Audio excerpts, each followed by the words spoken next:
Good afternoon, everyone.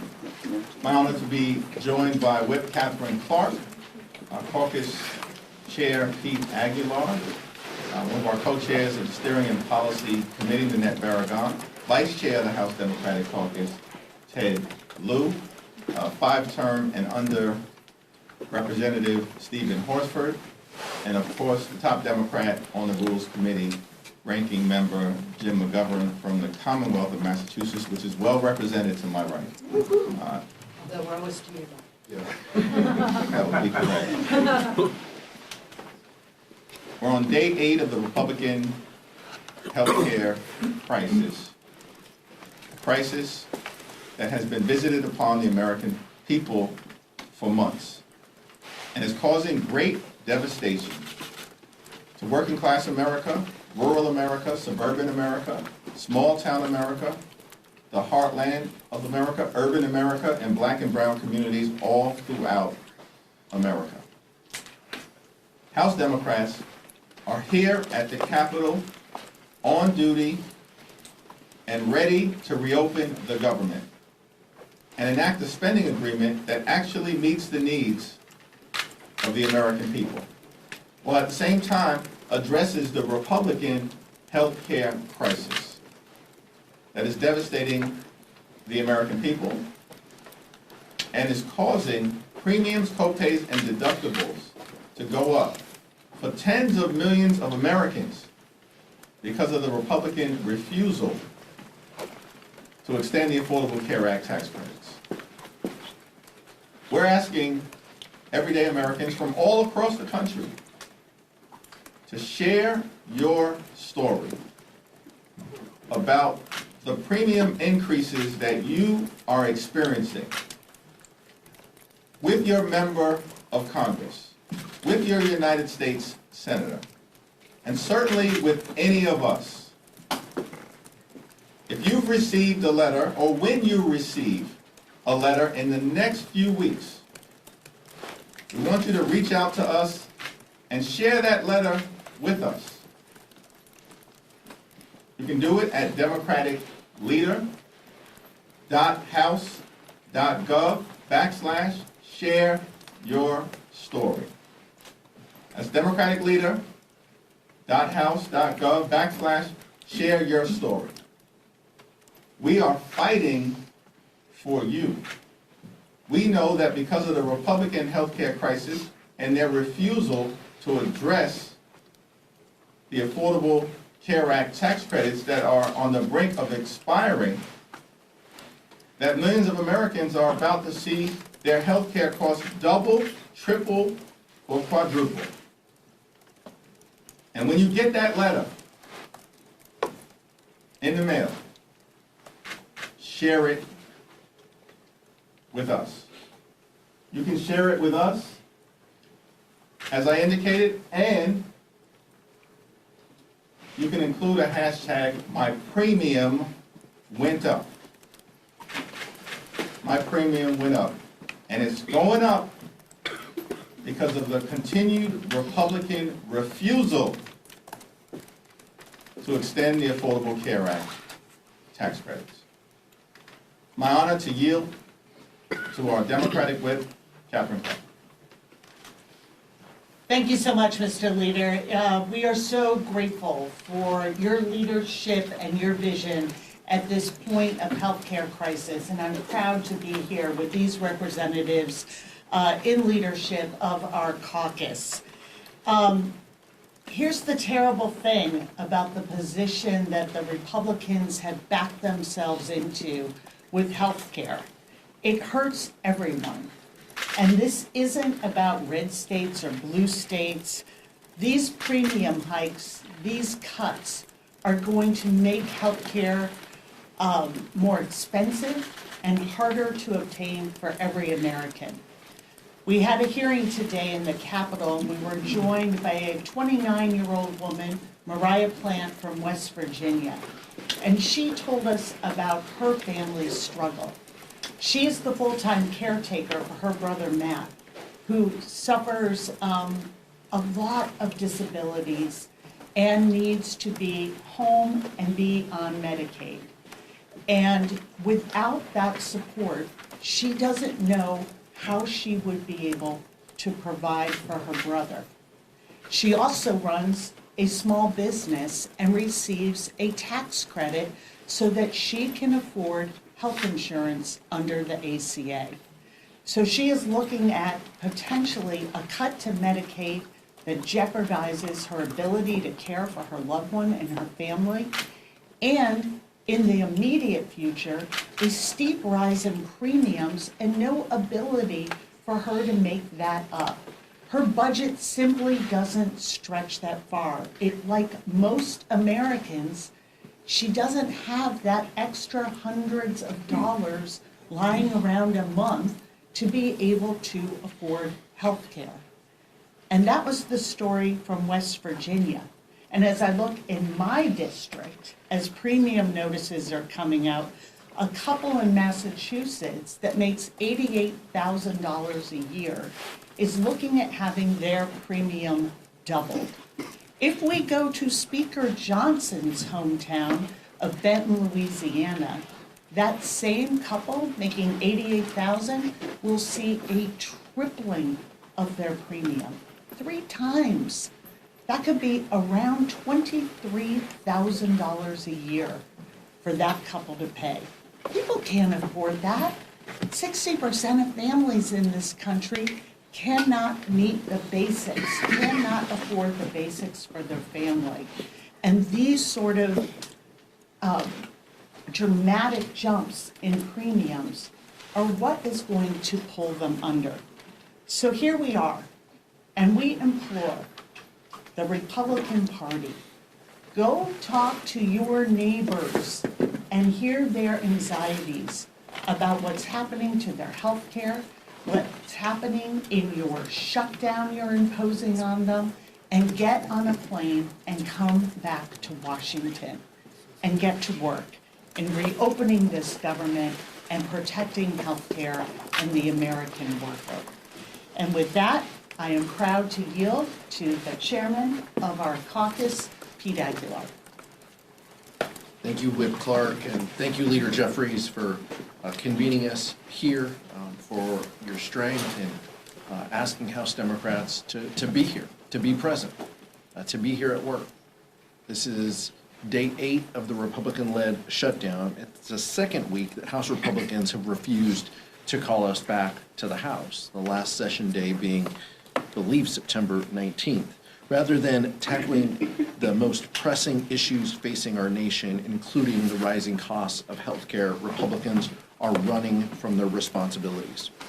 By failing to negotiate with Democrats to extend the Affordable Care Act tax credits, Republicans are guaranteeing that they are exacerbating this healthcare crisis. Take, for example, Iowa's 1st Congressional District, represented by Congresswoman Marianna Miller Meeks. This, by the way, is the same member who said she'll hold town halls when hell freezes over just this week. A 60-year-old couple earning $82,000 a year will see their annual premiums rise by 200%, $13,000 a year.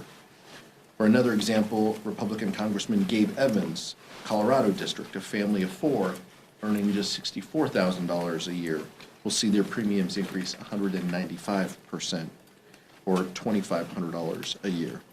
Think about that. Americans are already struggling with the affordability crisis, and they are being jammed with this healthcare crisis, all at the hands of Speaker Johnson and his Republican colleagues. And they're lying, claiming that they're the ones working around the clock to fix this healthcare, to help fix healthcare.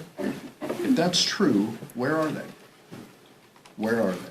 The Democrats are here trying to solve this crisis that they created with their big ugly bill. The American people are smart enough to know that who is responsible for their healthcare costs going up.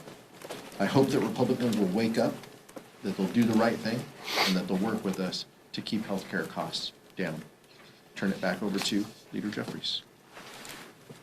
Thank you, Chairman Aguilar. We've also been joined by Susan Del Bene, the chair of the Democratic Congressional Campaign Committee. Questions? Thank you so much. As you pointed out, medical premiums are soon set to rise dramatically, yet Obamacare requires COVID-era funding just to keep healthcare costs down. Doesn't this prove Obamacare was ultimately a failed policy fix for healthcare? And how can Democrats be trusted to fix healthcare when Obamacare was ultimately the solution here? The overwhelming majority of the American people, including Republicans, support the Affordable Care Act because it's a vital part of providing health insurance coverage to working class Americans, middle class Americans, and everyday Americans. Republicans are peddling a lie that the current structure of the Affordable Care Act relates to the COVID-19 pandemic. It has nothing to do with the COVID-19 pandemic. The Affordable Care Act tax credits were put into place as part of the Inflation Reduction Act. That's what we're talking about. Lowering the costs for hard-working American taxpayers at a moment when the Republican healthcare crisis is skyrocketing the cost of living related to premiums, copays, and deductibles. And by the way,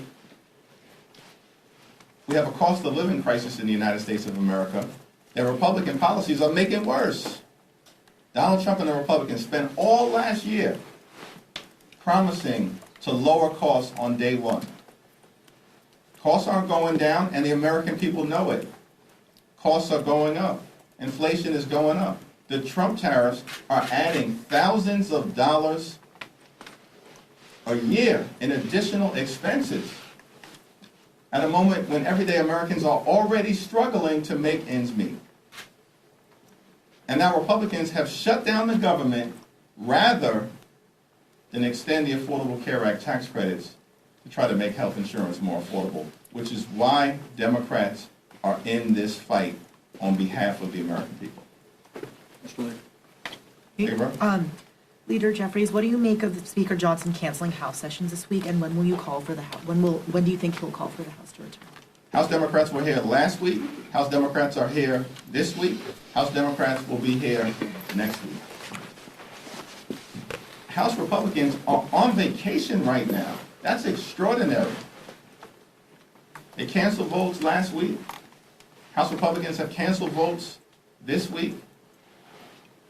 We haven't been in session since September 19th.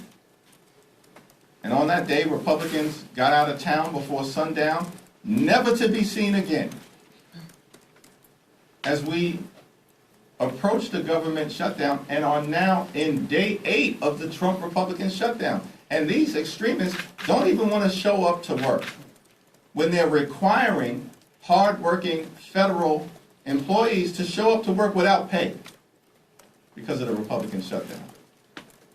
And so we've repeatedly made clear we will sit down as Democrats anytime, any place, anywhere with anyone, our Republican colleagues, either here in the Congress or go back to the Oval Office to reopen the government, to enter into a spending agreement that actually makes life better for the American people and that addresses the Republican health care crisis. I don't know if anyone else wanted to add. Yeah. You know, Republicans love to advocate for more work requirements for poor people, people on SNAP, people on Medicaid. Well, I got an idea. Let's have a work requirement for Republicans to show up to Congress and do your goddamn job. I mean, millions of people are about to lose their health care. This is a serious crisis we're in, and we can avoid it. We can avoid people losing their health care. We can keep the government open. They need to show up. Mr. Leader. Thank you, Mr. Leader. Yesterday you said that 1-year extension on the ACA subsidies was a non-starter.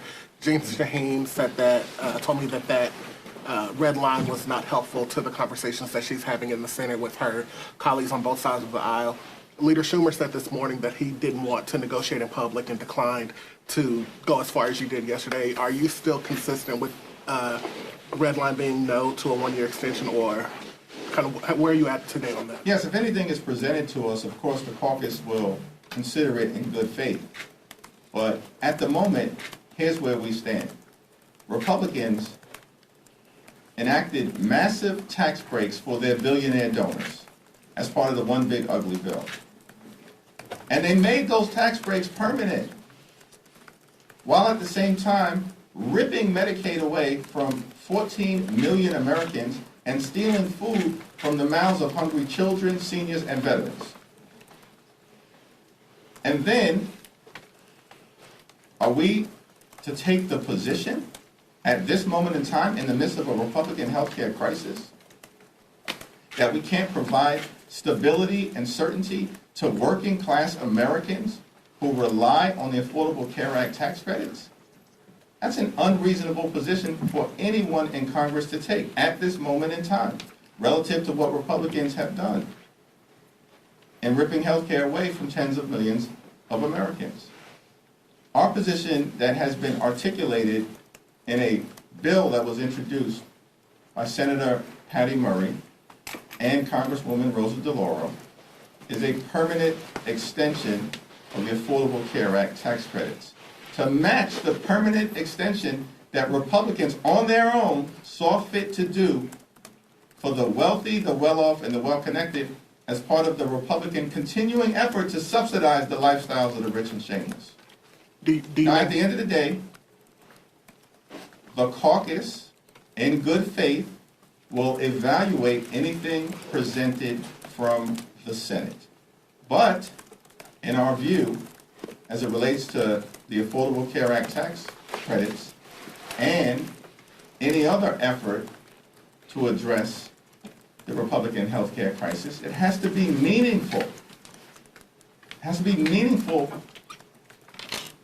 in terms of making a difference in the lives of the American people. Do you maintain that there's no daylight between you and Senate Democrats? Yes.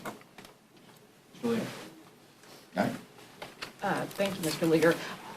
There's been a lot of discussion about whether there should be a vote on paying the military during this shutdown. I know some of your members penned a letter to the Speaker asking him to call the House back on it. Today the Speaker said unlikely because basically the House had the opportunity to have that vote. Do you believe there should be a standalone vote on military pay? I believe that we should pay our men and women in uniform, and I support the effort of our members to make sure that that takes place.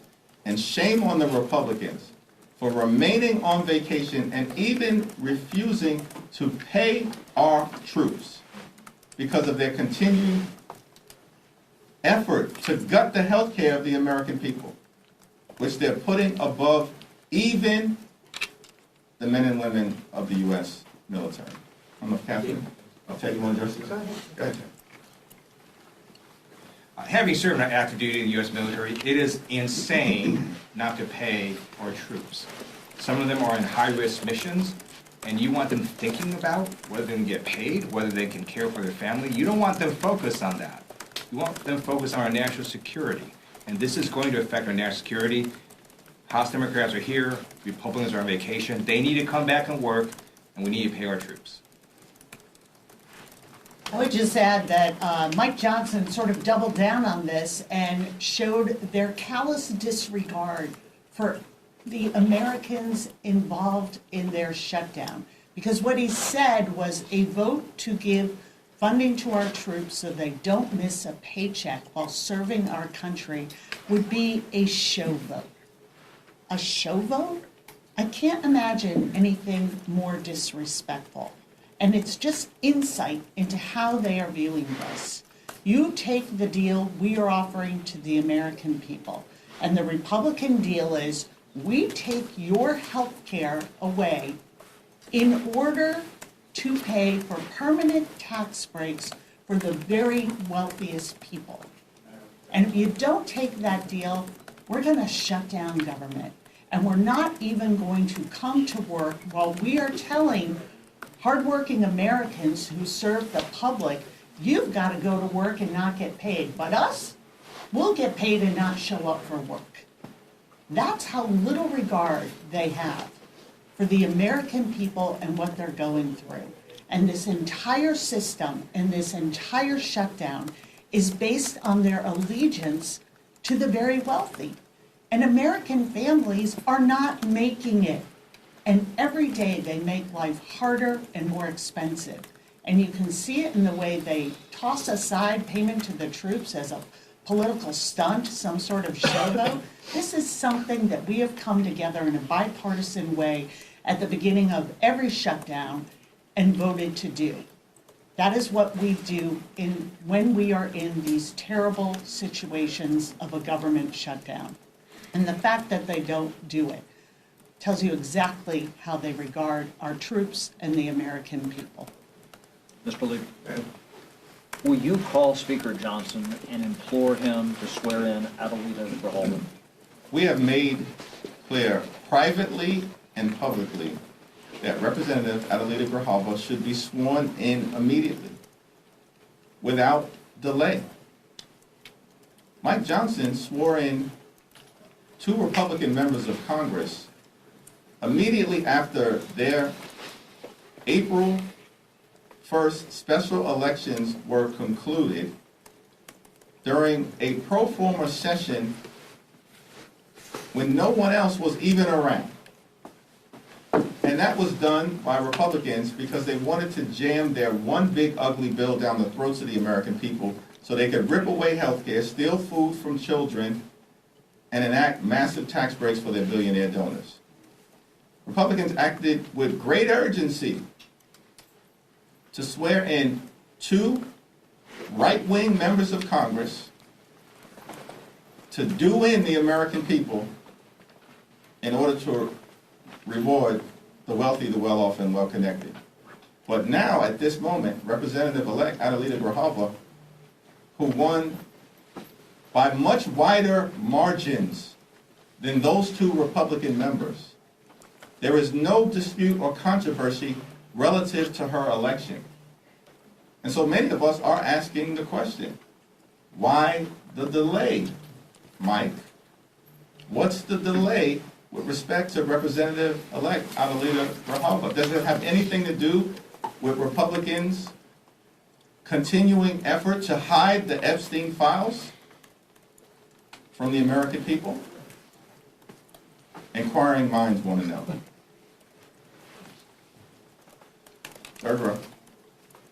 You. Oh, that is, sorry. I got that right. Third row. This is actually for Whip Clark, if you could address this, and Leader Jeffries, feel free to as well. Just curious what steps you're taking right now to make sure that back pay for federal furloughed workers is guaranteed under the 2019 law. We have already taken the steps necessary because, as you pointed out, that is the law that Speaker Johnson voted for. So we know what the law says, and we know that we cannot continue to stand by when the President of the United States says, you know what we're going to do? We're going to continue to make an already painful shutdown even more painful. You know, sort of on the theory that, you know, until morale improves, the beatings will continue on the American people. And it's all about harming workers. So, and now he's saying, well, maybe it won't withhold the pay for people who are working without pay for everybody, just those non-deserving workers. Mike Johnson knows the law. Donald Trump knows the law. The workers deserve pay. And that's full stop. That is something we voted on in the first Trump administration. He signed that law. So this isn't up for some sort of legal interpretation. That is the law. But that seems to be very out of vogue with this version of the Republican Party. But the law is clear, and we are going to stand here for workers who are being put in the position of having to show up for their jobs and do their work without pay or be sent home and furloughed, and hope that the Republicans come back to Washington and end their shutdown and get people back to work. I want to give Nanette Barragan an opportunity to respond to the Representative-elect Adelita Grijalva situation. Nanette, of course, is the immediate past chair of the Congressional Hispanic Caucus. Well, thank you. I want to echo the leader's remarks and say, look, the Congressional Hispanic Caucus is at the largest it's been. We're going to add a new member. She was duly elected. She's ready to work. She's been showing up here. It's a real disservice, and I think a slap in the face to those constituents that voted for her, that she's not being sworn in to be able to do her work as an official member. And of course, we know that she is set to be the last signator on the discharge petition. So I continue to implore the Speaker to do the right thing. I believe he said yesterday he would get it done, and then they walked it back. But we have a Latina from Arizona who's ready and able, and let's not disenfranchise those voters as they have to sit and wait until the Speaker thinks, this political game ends. We should all really call on him to swear her in immediately. Thank you, Leader. A follow-up on a question that was asked before. We talk about how these subsidies are needed to keep premiums low, and I think there is a question in a lot of people's minds that if these subsidies are truly needed to keep those premiums at that level, does that signal that there are reforms needed to the ACA to lower premiums in general? It's incredibly important to make sure that we extend the Affordable Care Act tax credits for working class Americans, middle class Americans, and everyday Americans. People like Mariah Plant, who we heard from earlier today. She's a 29-year-old from a rural part of West Virginia, a state that Donald Trump won by 41 points. Mariah is a small business owner who gets her health care through the Affordable Care Act, and that's made affordable by the tax credits. If those tax credits expire, health care will be unaffordable for Mariah. She'll have to pay thousands of dollars more per year, and she's already dealing with the adverse implications of the Republican assault on the health care of the American people related to the largest cut to Medicaid in American history. Why is that? Because Mariah is the sole full-time caregiver for her older brother, Matt. And Matt is legally blind, and Matt is someone who is entirely nonverbal, and Matt is someone who requires full-time care. And because of Medicaid as it currently exists, Matt is able to be cared for at home in a loving environment. But now that's threatened by the Republican assault on Medicaid. You know what's also threatened for Mariah and Matt? The fact that their rural hospital may close because of the Republican assault on the health care of the American people. And then on top of that, Mariah may not even be able to go see a doctor herself because of the Republican refusal to extend the Affordable Care Act tax credits. That's why Democrats are in this fight. It's not a political struggle, it's personal for the American people. And just like we're telling Mariah's story, elevating it, as she did earlier today at our hearing, so courageously and authentically on behalf of everyone else in West Virginia and throughout the country, we're asking the American people to share their stories with all of us about the hardship that you're facing as a result of the Republican health care crisis and the need for something to be done about it right now. I want to give Stephen Horsford an opportunity to say anything, and Susan Delbene. Thank you, Mr. Leader. I will just add, as a member of the Ways and Means Committee and Subcommittee on Healthcare, these enhanced premium tax credits, one, are supported by 78% of Americans, and they understand the impact of those tax credits to their ability to afford health care. And just like Republicans made a priority to pass massive tax breaks for the very wealthy, Democrats made it a priority to give tax relief to middle-class families so that they could afford health care. We're using the tax code to help middle-class families afford health care, not the ultra-rich get another tax break for a yacht or whatever else they're buying. This is a matter of life and death, and it's a matter of clear priority by the House Democratic Caucus, led by Leader Jeffries and Whip Clark and the rest of our leadership team. And it is personal, because not only are our constituents dealing with this issue, but members of Congress are dealing with these critical issues. And we will make sure that we continue to defend every person's right to health care. It is an economic imperative, and it's a human right. You know what happens when more people have health care coverage? People are healthier and we save money.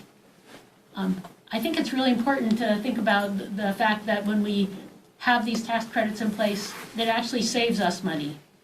Cutting the tax credits means more and more people aren't going to have health care, more and more people going to the ER, more and more uncompensated care that others have to pick up the cost for, raising prices on everyone, not just folks on the exchange, raising prices on everyone.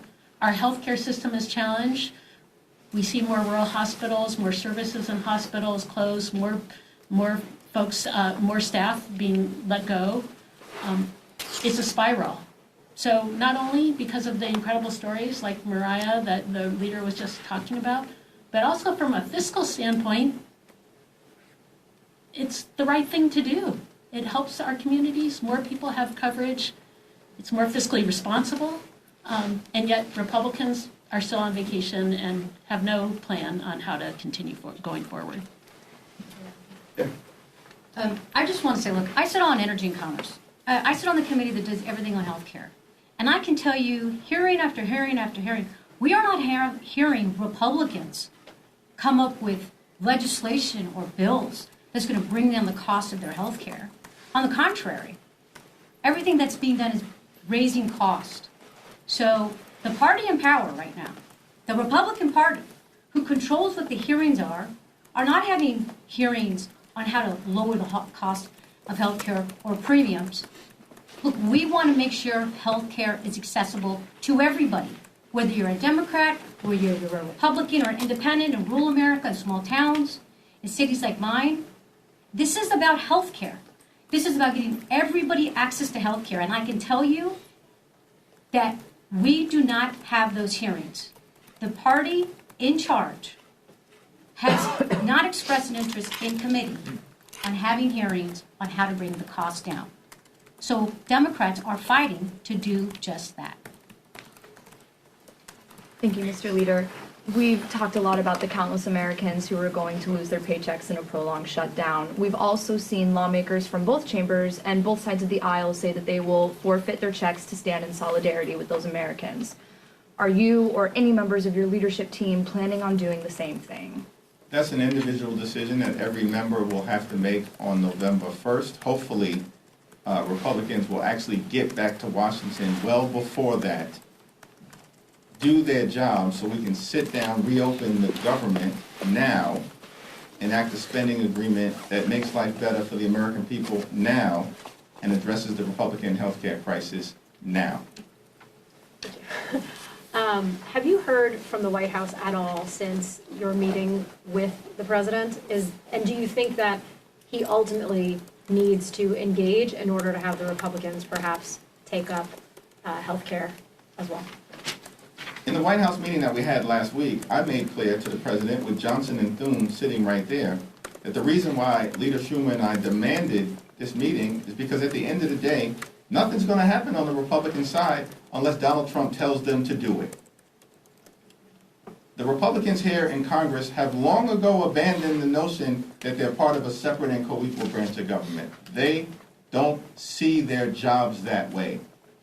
They function like functionaries, like wholly owned subsidiaries of the Trump administration. And all they've done all year, these Republicans here in Capitol Hill, is to rubber stamp Donald Trump's extreme agenda. That's raising costs on the American people and ripping health care away from them at the same time. If we're going to get a resolution here, we need presidential leadership. That's what Donald Trump himself said 12 years ago in 2013. If a shutdown happens, the buck stops with the president. This is now the second time that the government has been shut down under Donald Trump, and he's in the Presidential Witness Protection Program. He's nowhere to be found. He's got time to be on the golf course, but apparently doesn't have time to sit down with Democrats in the House and the Senate to reopen the government. Thank you, everyone. Thank you. 2-game series now. Told you.